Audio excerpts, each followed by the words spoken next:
मेरा नाम देवानंद गुप्ता है। हाँ। और मैं जहानागंज का निवासी हूँ। तो पहले तो सभी दर्शकों को, सभी अभिभावकों को नमस्कार, नमस्ते, प्रणाम। और मैं अपनी हाई स्कूल का शिक्षा जो है चिल्ड्रन सीनियर सेकेंडरी स्कूल से ही प्राप्त किया सन 2015-16 में जी। और मैं अभी जो है DAV कॉलेज में ग्रेजुएशन की पढ़ाई कर रहा हूँ, BCom। और अभी मैं छात्र संघ का सदस्य हूँ। अच्छा। फिलहाल में। और श्रेया तिवारी का जो घटना हुआ उससे भी मैं बहुत दुखित हूँ। उनको तो पहले श्रद्धांजलि अर्पित, उनको बहुत बहुत नमन। जिस प्रकार से घटना हुआ है पूरा देश शर्मसार है। होना ही चाहिए, क्यों नहीं होगा शर्मसार। एक लड़की चली गई, उसका जान चला गया। देखिए, हर इंसान सब कुछ वापस कर सकता है, पैसा उधार वापस कर सकता है, सब कुछ वापस कर देगा, पर कोई मर जाएगा तो उसको वापस नहीं करेगा। कोई आत्महत्या कर लेगा, उसको जीवन दान फिर से नहीं दे सकता है। तो और इनके हाथ में तमाम ऐसे स्लिप हैं, तमाम इनके हाथ में देखिए कुछ कागजात हैं, उसको जो है कि हम आपसे जानना चाहेंगे ये सब किस प्रकार के कागजात आपके हाथ में है। ये सब मेरे ये जो कागज़ है, जो रसीदें हैं, ये सब मैं उस समय का जो फीस जमा किया था और फीस के सिलसिले में जो एप्लीकेशन में प्रिंसिपल ऑफिस में मैंने दिया था, वो सब का प्रमाण है। उन सब के उस समय का ये जो है। श्रेया तिवारी की जो हत्या मानते हैं कि आत्महत्या मानते हैं, आप क्या मानते हैं, किस तरीके की? मैं देखिए इसको हत्या मानूंगा, क्योंकि उसको उकसाया गया है। वहाँ के जो प्रिंसिपल हैं, जो प्रबंधक बजरंग त्रिपाठी है, उनके कहने पे उकसवाया गया है। बच्ची को जो है इस हद तक पहुंचाया गया है। कैसे पहले भी कुछ इस तरीके की बिल्कुल मैं बताऊंगा। अभी क्या देते थे आपके सामने किस तरीके की घटनाएं हुई हैं छात्रों के साथ? छात्रों को वहाँ देखिए फीस के लिए प्रताड़ित तो किया ही जाता है। बाकी अगर कुछ गलती कर दे, छोटी मोटी या बड़ा जो भी गलती कर दे, उसको समझा के बिना समझाए जो है, मतलब समझाया पहले प्रताड़ित किया जाता है, फिर बाद में गार्जियन को बुलाया जाता है।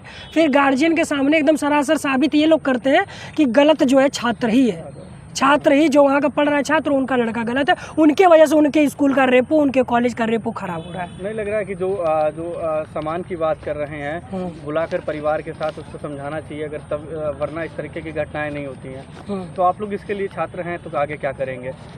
देखिए सभी छात्र संघ पहले से ही लड़ाई अपना शुरुआत की, उसके हक की लड़ाई लड़ रहे हैं, उसके न्याय के लिए। और उसी छात्र संघ में मैं भी एक छात्र हूँ, मैं भी लड़ रहा हूँ।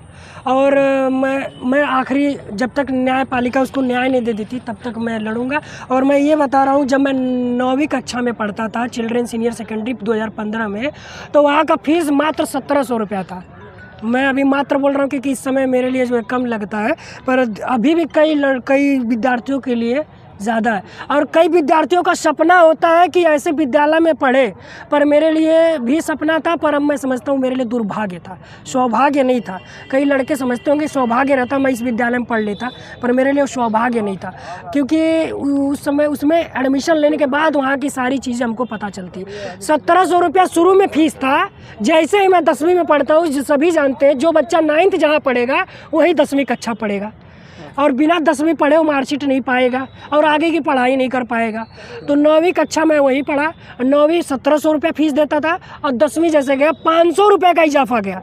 मोदी सरकार जो इतना भी इजाफा नहीं करती, तेल का दाम बढ़ाती, किसी भी चीज़ का रेट बढ़ाती है, तो इतना इजाफा नहीं करती है। अपने प्रताड़ना को लेकर आपके सामने किस तरीके की प्रताड़नाएं छात्रों को दी जाती है? जैसे फाइन लगाना, फीस पे जो है, फीस अगर मान लीजिए किसी कारणवश लेट हो जाता है, जैसे मैं कुछ लोग निम्न परिवार से आते थे, मध्यम वर्ग से आते थे, मैं भी मध्यम वर्ग का ही लड़का हूँ, मैं भी व्यापारी घर से हूँ।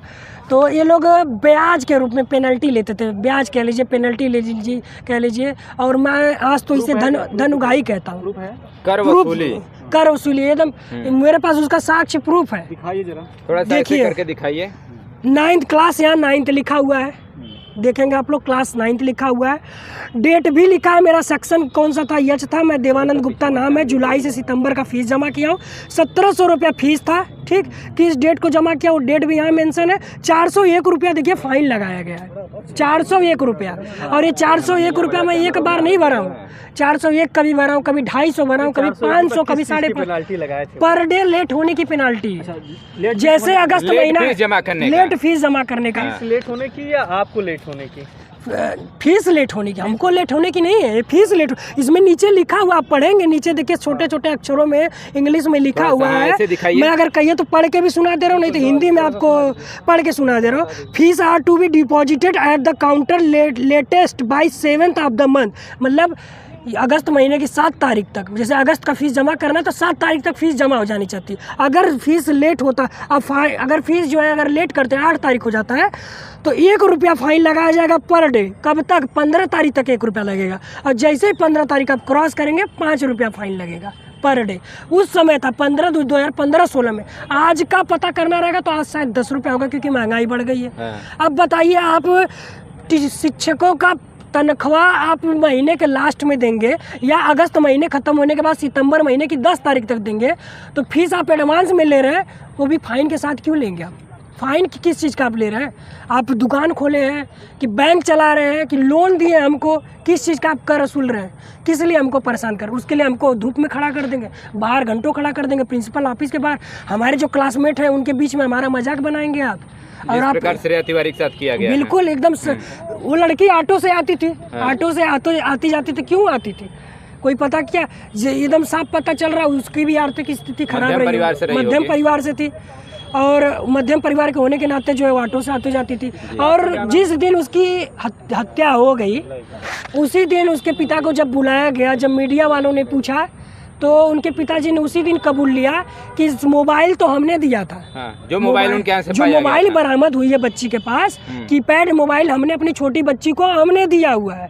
और अगर इस बात का प्रमाण चाहिए तो यहाँ के सुप्रिटेंडेंट ऑफ पुलिस जो है अनुराग आर्य, वो खुद बयान दिए हैं, जैसे आप लोग आज मुझसे बयान ले रहे हो, उन्होंने उस दिन बयान दिया है कि जो सिम है वो पिताजी के नाम पे है। जब पिताजी के नाम पे तो पिताजी नहीं दिया हुआ है, पिताजी खुद कह रहे हैं कि हमने दिया था, आप हमको बुला के क्लियर कर लेते हैं। और आप सोमवार के दिन जो है 12 बजे से फ़ोन कर रहे थे, जब लड़की आत्महत्या कर ली तब इमरजेंसी में बुलाए इनके पेरेंट्स को। चलिए, एक आपके पास एक्सक्यूज़ है कि कह रहे हैं कि पिता हिंसक टाइप के थे इसलिए बच्ची माता को बुलाना चाहती, मतलब काले से ऐसा बयान आया है। ऐसा शिक्षक बोल रहे हैं कि मम्मी को मतलब पहले बुलाया जा रहा था। क्योंकि जो श्रेया तिवारी खुद कह रही थी, लोग बताए ऐसा, मैं तो सुना नहीं, मैं उस समय था नहीं, लोग ऐसा बता रहे कि वो कह रही है कि मेरी माताजी को बुला दी।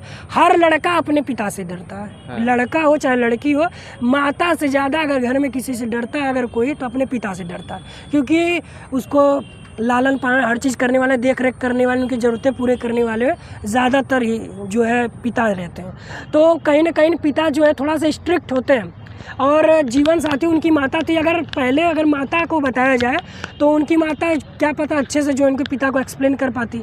उनके पिता अगर हिंसक होते, बहुत बड़े हिंसक होते, तो बच्ची आज इस दुनिया मतलब जब तक थी तो रहती नहीं, उसको कोख में ही जन्म लेने से पहले ही ख़त्म कर दिए होते। और वो इसके पिता हिंसक होते तो इतने अच्छे विद्यालय में उसको शिक्षा लेने नहीं भेजते, इतने अच्छे विद्यालय में उसको शिक्षा अर्जित करने के लिए इतना फीस अपना पैसा नहीं उसके पीछे बहाते, नहीं देते। जहाँ जहाँ वो थी वहाँ कहा जा रहा था कि जो सीसीटीवी कैमरे थे उसको बंद कर दिया गया था, इस पर आप क्या कहेंगे? सीसीटीवी कैमरे देखिए बंद नहीं होने चाहिए, ये नियम है, हॉस्पिटल का भी नियम है। अगर ख़राब है तो उसको बनवाइए, उसका लिमिट टाइम है, समय, उसको बनवाइए।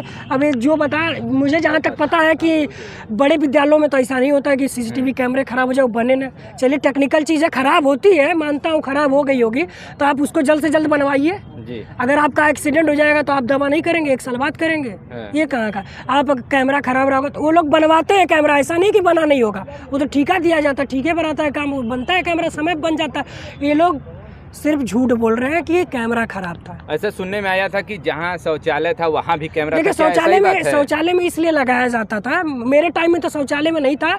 अब मुझे जहाँ तक पता, जब मैं पढ़ता था उस समय देखिए लड़कियों का अलग विद्यालय है, लड़कों का अलग है। जहाँ लड़कियाँ पढ़ती वहाँ लड़के नहीं, जहाँ लड़के हैं वहाँ लड़कियाँ नहीं है, दोनों अलग अलग जगह पे। तो जो बच्चे थे, लड़के थे जो मोबाइल लेके आते थे, ज़्यादातर लड़के मोबाइल लेके आ ही जाते थे। उम्र ऐसी है, टीनेजर से शौक रहता है, मोबाइल लेके आते हैं। तो कुछ बच्चे बाथरूम में जाके मोबाइल को चलाते थे, ये नहीं कि घंटों चलाते थे। किसी का अर्जेंट फ़ोन आ गया तो 5 मिनट जाके चला लेते थे, बात कर लेते थे, अपना चले आते थे वापस, या जो भी समस्या आई रहती थी कह देते थे, या गार्जियन को बुलाना रहता था, तबीयत खराब कह देते थे ऐसे। तो मुझे लगता है कि ये इसीलिए बाथरूम में लगाया जाता था कैमरा, तो लड़कियों के लिए भी लगाया गया, पर लड़कियां वैसा काम नहीं करती थी। मैं लड़कियों का ऐसा नहीं मानता हूँ कि लड़कियां उतना नीचा गिरा हुआ हरकत कर सकती हैं। लड़कियां उस तरह की नहीं होती हैं। और लड़कियां जो है शौचालय, उनकी प्राइवेसी को भंग करना, उनकी सेफ्टी को आप खुद मतलब क्या कर